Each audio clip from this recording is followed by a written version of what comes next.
A few days after the USJ, and hi guys, it's the Unsmooth Criminal, back with a Kenpachi Zaraki. What if? What if Deku was Kenpachi Zaraki and Arie was his little friend? But this is a few days after, and Kenpachi is just doing his usual of training, then looking for a fight. And one day, he's like, I'm tired of training. And he walks over to his little friend and he starts hanging out with her for the day. And when he's with her, he's a lot calmer than when he's without her. And she was eating lunch with him, and they're at a mall's food court, and this tall man walks by, and she gets a little scared of this tall man. And Kenpachi looks at this tall man and goes, not very strong. Doesn't look very strong. But feels like he'd get a good fight from this man, so he just ignores it and continues eating. Because he's with Arie at this moment. And Arie asks if he's not going to go take on him for a fight, and he goes, no. I'm eating, and I don't like not finishing my food. And Arie understands because they didn't have the best amount of food when they were living alone, and now they do. So they continued eating. And Kenpachi puts his little friend, or in this one, his adoptive daughter now, because Aizawa says you're going to have to adopt her to not have her go to an orphanage, or have one of us adopt her so she can stay here. And he's like, fine, and adopted her. So her name is now Arie Zaraki. So he puts her on his shoulder and they go on their day. When they get back to the dorms, he puts her down and they go to sleep. She sleeps on a bed that's close to his, but he sleeps on his own bed. And the next day, they go back out and look for a good fight, and they see this man again. And she gets a shiver saying, we shouldn't go near him. And Kenpachi looks at this man and says, what do you mean? And she says he's stronger than you. And Kenpachi finally takes off his eye patch. And she's like, oh wait, never mind, I forgot. And he goes, yeah. And this man, who looks like a man, by the way, hears them talking and feels this weight. Crap.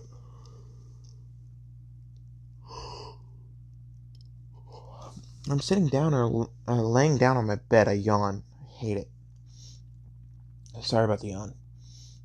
And this man feels this pressure from two figures behind him, and he turns around and he has a mask on. He's taller than a normal man, but shorter than Kenpachi, obviously. And in a deep voice says, who are you and what are you doing here?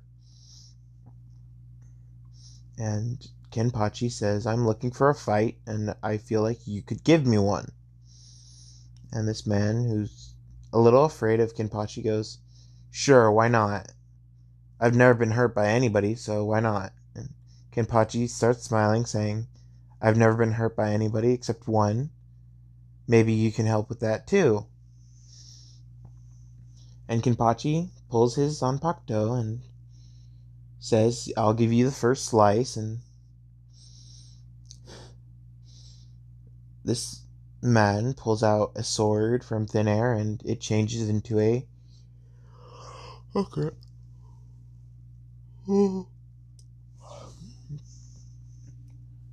A two horseshoes facing outwards from each other kind of design with a giant staff on it. And they take off their eye patch, and it reveals a hole through their head. And Kenpachi sees this and like, so you have an eye patch too. I'm guessing yours doesn't cut down your power? And they go, no need. My power doesn't kill unless I want it to. Kenpachi goes, understandable. But mine does. And he takes off his again because he put it back on. And this person felt the weight again.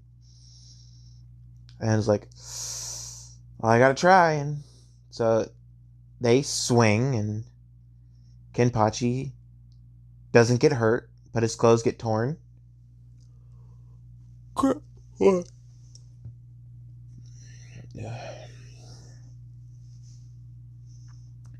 So Kenpachi looks at this figure and sees that the figure is skinnier than he thought.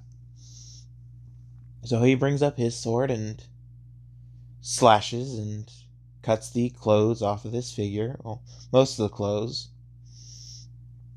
They had white robes underneath that can't be slashed unless their body gets slashed. And nothing happens. And the black clothes fall off, and this woman is standing in front of him. And he's like,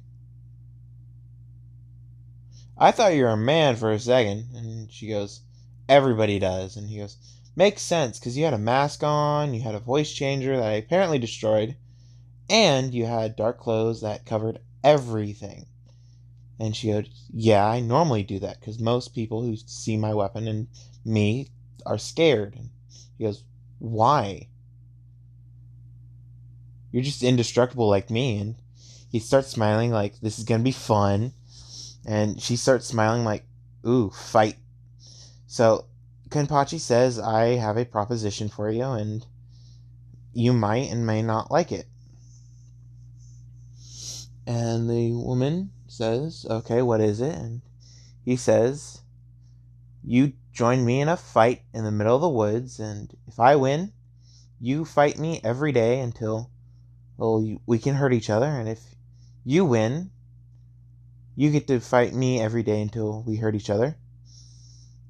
But the catch is, if you win, you don't have to stay at UA. If I win, you have to stay at UA. And this person is like, I'm a vigilante, though. Kenpachi goes, I was a vigilante, too. And this person goes, what? And he goes, yeah, I was until I became a teacher at UA. And now I'm just a very crazed, murderous hero. And they look at Kenpachi and go, so you're the end-all, be-all, if they need a suicide button hero? And he goes, pretty much, yeah. And this person says, sure, I'll join you. And so he puts Arie down and says, I suggest you go back to UA and check on me in an hour, and if I'm still fighting, get Aizawa and see if he can break us up, because if I'm still fighting within an hour, it's not going to end. And the woman in front of him starts laughing, saying, yeah, no, it's not going to end if it's within an hour. And they both say at the same time, looking at each other, going, first one to cut the other wins. And they start laughing, and then they disappear, and Arie's like, seriously? I'm left here alone because he wants to fight. So she basically flash steps all the way to UA and runs into Aizawa's office and starts messing with Aizawa until he wakes up. Aizawa waking up, seeing that Arie, saying, oh, what do you want? And she goes, Kenpachi's fighting. And he goes, what? And she goes, yeah, he's fighting in the woods out in the middle of nowhere. And he left me in the middle of the city, so I just came here. And he goes, oh, okay. Wait, who is he fighting? And she goes, I don't know. Maybe a vigilante of some sort? And Aizawa goes, what did their weapon look like? And she goes, uh, two horseshoe-looking things with them facing opposite directions. And his eyes widen, saying, bruh. Are they fighting now? And she goes, yeah. In an hour, then you can go see them. And Arie says, is Bakugo, Mina, and a few others there? And he says, yeah, they're in their dorm rooms. And she just disappears. And she goes running to Bakugo, Mina, Kirishima, the bald dude. And she just asks them if they want to train. And I think it was Kirishima. Yeah, I think it was Kirishima. Kirishima pales at this, saying, sure? And she goes, yay! And she pulls out her Zanpakuto, and she just basically flash steps all the way to the training grounds, and he's like, oh god, what did I just do? And all the rest of the students that were asked no to not disobey her or say no to her, or Kenpachi will do something very bad to them. They say yes, and they go to the training grounds. They start training, and with Kenpachi, he's currently fighting at his fullest, and this woman is not using her fullest because she hasn't released her sword. She's just showing her its full potential, and Kenpachi looks at this and goes, this is strange. She hasn't completely broken my skin, but she leaves some cuts.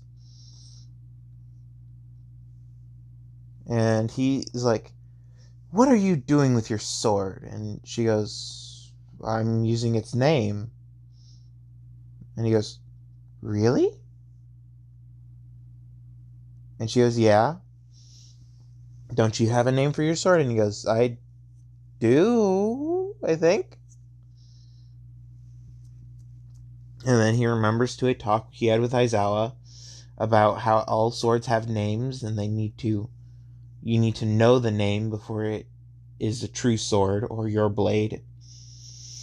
And Kenpachi says, give me a minute. And he sits down and stabs himself in the gut. And this woman's like, what the hell are you doing? And he goes, give me a minute. And he starts thinking, and this sword is crying out for help. And he is hearing this feminine voice in his mind.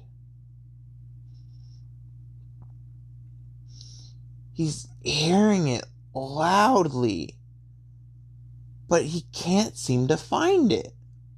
So he leaves his mindscape or soulscape, whatever you want to call it, and goes to the real world and says, yeah, either my sword is ignoring me or I'm just too stupid to figure out my sword's name. So let's just continue this fight. And Kenpachi, who knows his sword is trying to call him, but doesn't feel the full call of his sword. I need to look up if he has a Bankai. He probably does, he just doesn't know how to use it. No, in this what if he doesn't, I'm just gonna say he has a Bankai and it looks like that.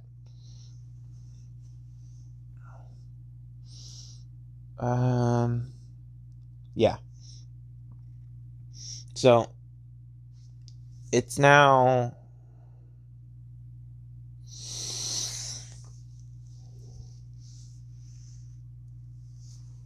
just after 2 in the morning because Aizawa fell asleep and he forgot to get a Kenpachi, and Kenpachi finally cuts the girl just barely on the shoulder to draw blood.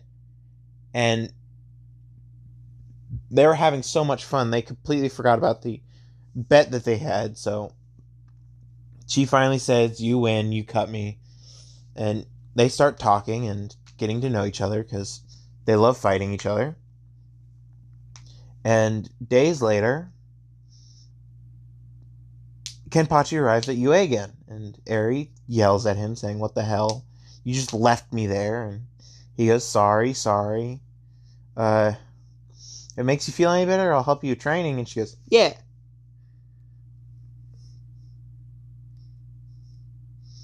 So, um, yeah. It's now...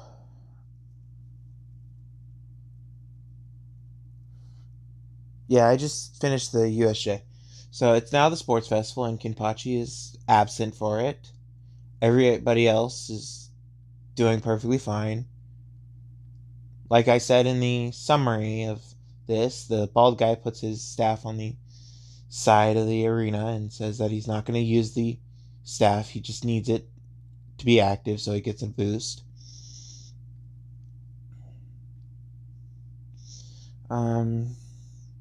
Kenpachi is out on the town with his new lady friend and getting to know her a little bit better.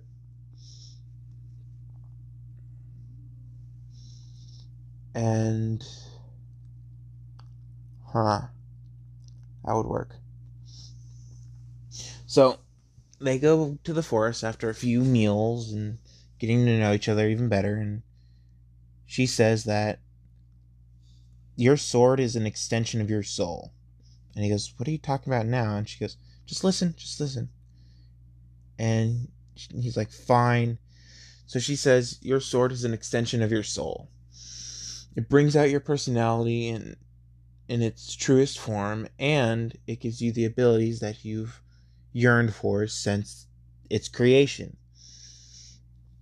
And she picks up her Zanpakuto and says, "My Zanpakuto is always a hungered for death and destruction."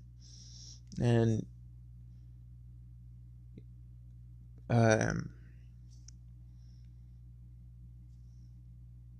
Kenpachi picks up his Zanpakuto and says, "I've always hungered for a fight and the great taste of a victory."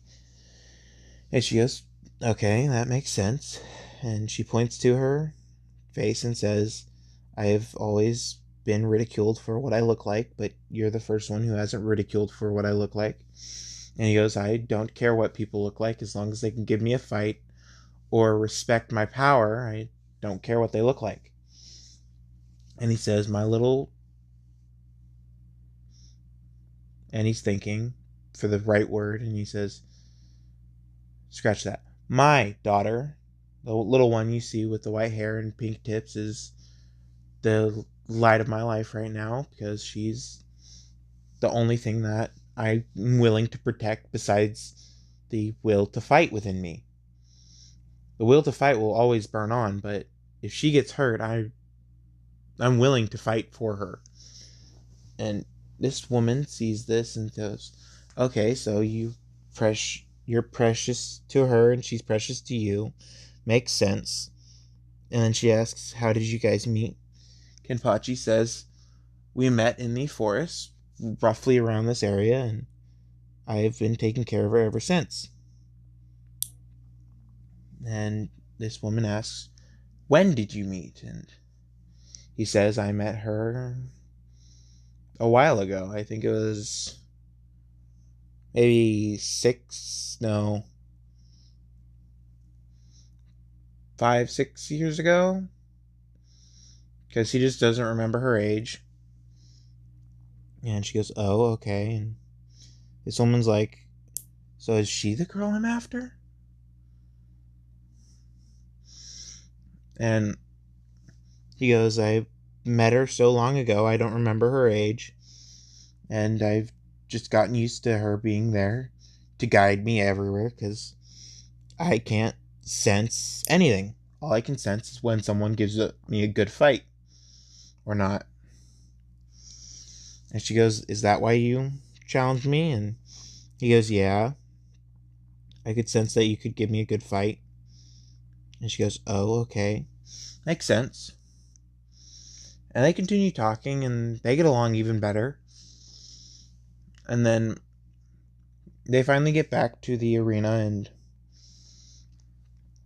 It's them. It's the medals. They see Bakugo raging out that he won idiotically, and the that Todoroki is second, and the bald dude is third.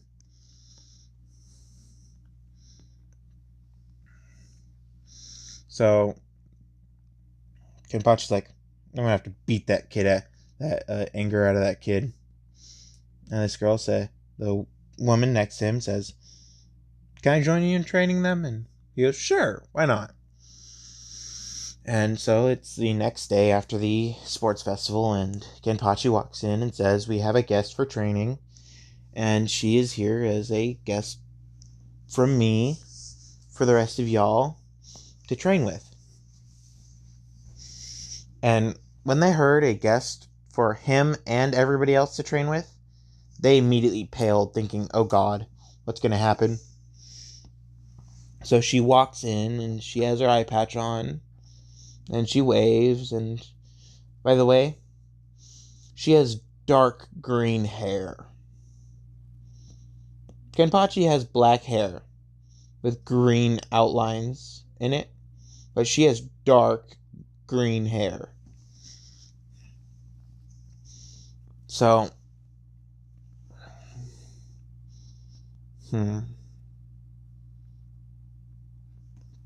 she waves and says her name.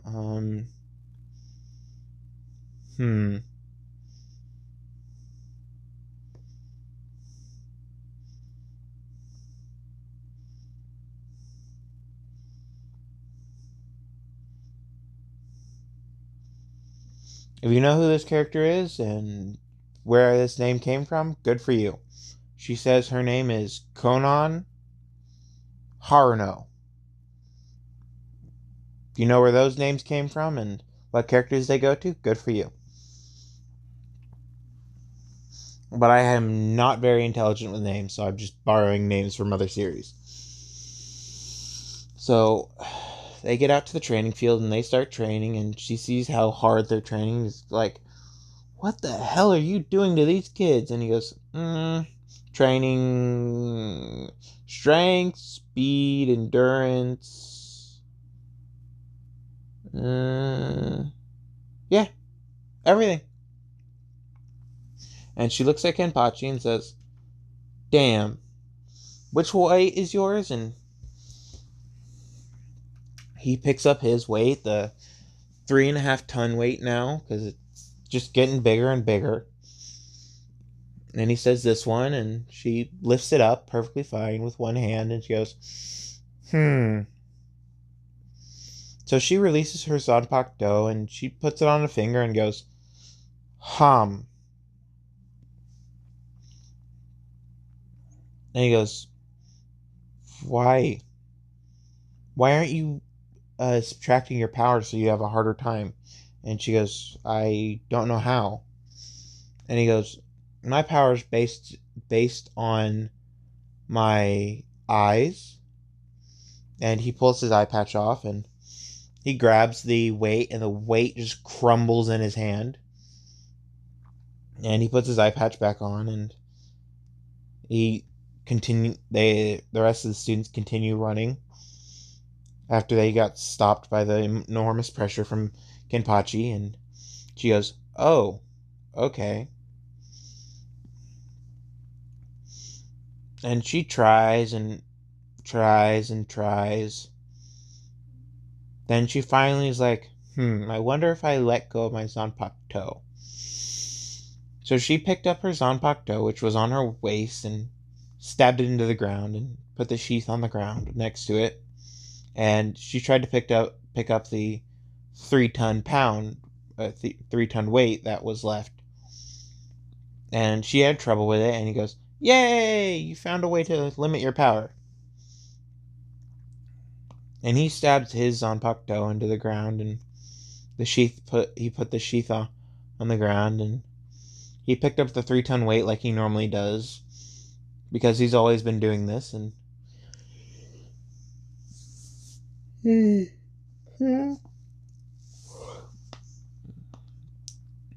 so he saw Arie playing with some weights and was like, Arie, you want to try some? And she goes, yeah. And everybody hearing Arie get excited is like, oh crap, is she going to start fighting us again? And they start running even faster, and Kenpachi sees and says, ooh, I think they want to fight you, Arie. And they go, and she goes, oh, more fun? And he goes, definitely. And by this point, Arie has found out about the adoption from Kenpachi, and she just calls him Ken still, because she's just not naturally doing that.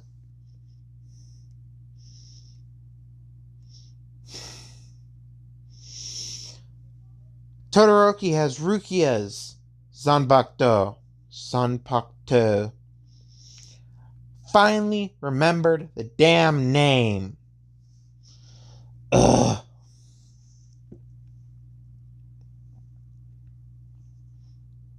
He's got the flappy thingy on the end of it. But that's where I'm going to end it here. They're training currently, and no. It's the teachers versus students now. Yeah, it's teachers versus students, and All Might comes in, and he's wearing his gauntlets, and he's now known as the All Might, the Brawling All Might, because he's not just All Might anymore, he's the Brawling All Might. And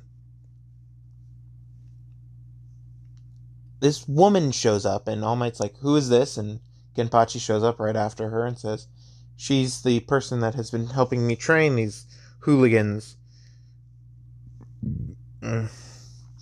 And All Might goes, okay, I understand. And he looks a little closer and sees the white hair and goes, wait, you're a vigilante? And she goes, not anymore. I stopped doing that once I met Kenpachi. And she hugs him from behind, and he smiles a little, not the we're just getting into a fight smile, it's the I'm happy smile, and it's just creepy on Kenpachi, and All Might gets the shivers thinking about what Kenpachi has been doing with her.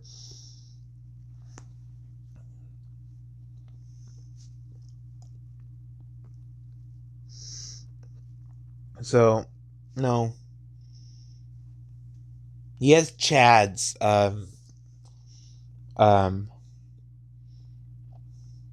soul weapon. He has Chad's soul weapon. He doesn't have a Sanpakuto. He has Chad's soul weapon. Both arms.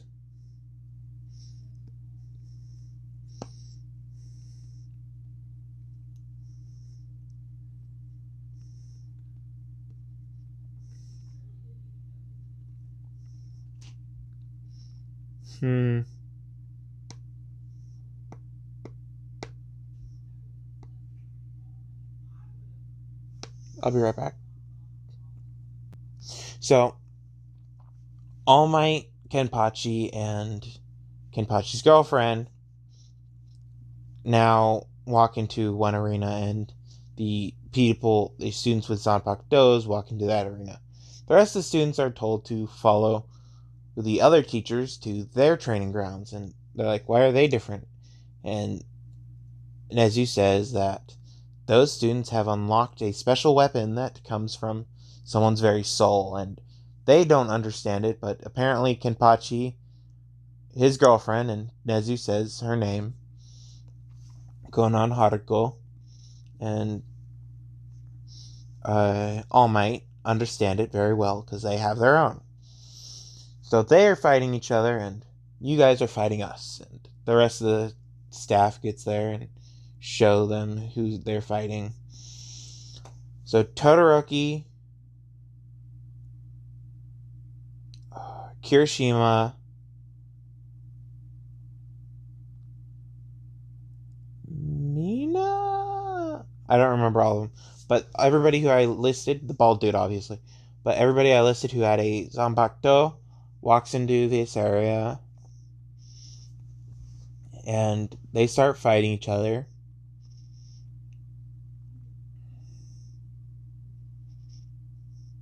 And they all fail. Because Kenpachi gave them the rule, if they can cut him or her, they have an immediate pass. No strings attached. And in Kenpachi's eyes, going through that gate is a weak sign of weakness. So All Might had to agree that if they could cut All Might, Kenpachi, or her, because All Might has been getting stronger with his spiritual energy, so he can't get cut very easily. They would get a free pass, and they're using all their strength, and the bald dude brings out his bankai, and Kenpachi sees this, is like,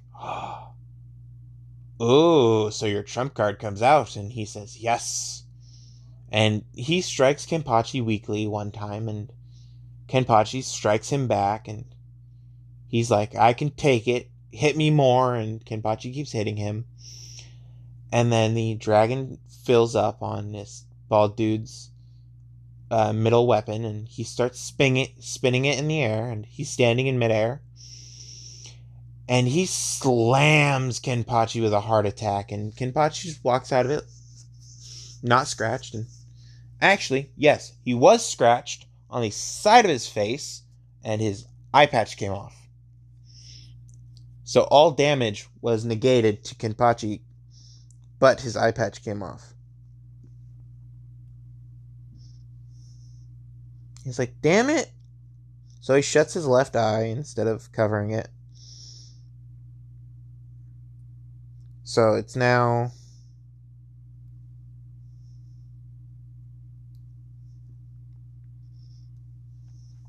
They all failed.